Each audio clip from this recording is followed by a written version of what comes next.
Baş Prokurorluq, Daxili İşlər Nazirliyi və Dövlət Təhlükəsizlik Xidməti Gəncədə 18 yaşlı Elgün İbrahimovun ölümü ilə bağlı birgə məlumat yayıb. Rəsmi açıqlamada bir sıra maraqlı məqamlar üzə çıxıb. Qeyd olunub ki, Elgün İbrahimov mayın 12-si saat 16 radələrində hazırlıqdan çıxdıqdan sonra mobil telefonunu sataraq ayrı-ayrı şəxslərə olan pul borcunu qaytarıb. Bundan sonra Elgün İbrahimov Gəncə şəhərində yerləşən Naxış çay evində tanışları ilə görüşüb, birlikdə spirtli içki qəbul edib. Saat 19:40-da həmin yeri onlarla birgə tərk edib, Abbas Səhət adlı bir saylı şəhər xəstəxanasının qarşısına qədər gələrək orada tanışlarından ayrılıb. Həmin vaxt Elgün İbrahimovun üzərində hər hansı bir xəsarət izləri müşahidə edilməyib. Daha sonra Elgün İbrahimov saat 20:17-də marketdən 2 qutu siqaret alıb, əvvəllər də mütəmadi olaraq vaxt keçirdiyi Gəncə şəhəri Xələfov 115 ünvanında yerləşən Texnologiya Universitetinin istifadəsi yataqxanasına tək halda gedib. Yataqxananın 5-ci mərtəbəsində məhəccərsiz eyvana çıxaraq orada bir neçə siqaret çəkmiş və eyvandan torpaqla örtülmüş sərt səthi olan həyətə yıxılaraq çoxsaylı xəsarətlər alıb.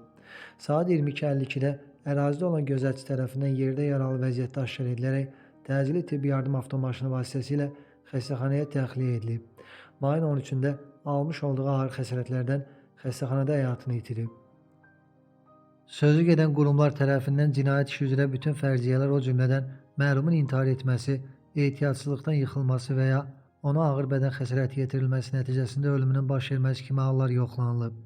İstintaqın hazırki mərhələsində əldə edilmiş sübutlarla, yəni şahid ifadələri, hadisə yerinə, müşahidə kameralarına baxış, meyidin xarici və daxili müayinə edilməsi, telefon məlumatları, məhkəmə genetik, məhkəmə tibbi və digər ekspertizaların rəyləri və başqa dəlillərlə müəyyən edilib ki, Elgün İbrahimova qarşı hər hansı bir kənar şəxs və ya şəxslər tərəfindən xəsarət yetirilməyib.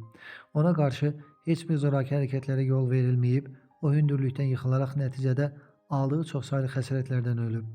Həmçinin müəyyən edilib ki, Elgün İbrahimov mayın 12-si saat 16 radələrində hazırlıqdan çıxdıqdan sonra mobil telefonunu sataraq ayrı-ayrı şəxslərə olan pul borcunu ödəyib. Bir daha xatırladılır ki, istintaq aparılan dövrdə cinayət işləri üzrə məlumatların yayılması yalnız rəsmi dövlət qurumlarının təsdiqlədiyi informasiyalar əsasında həyata keçirilməli, xüsusilə cəmiyyətin həssaslıqla yanaşdığı məsələlərdə məsuliyyətli və qanuna uyğun davranılmalıdır.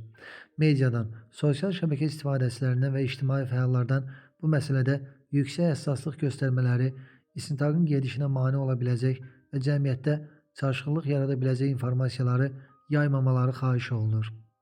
İbtidai istintaqın gedişatı və nəticəsi barədə ictimaiyyətə əlavə məlumat veriləcək.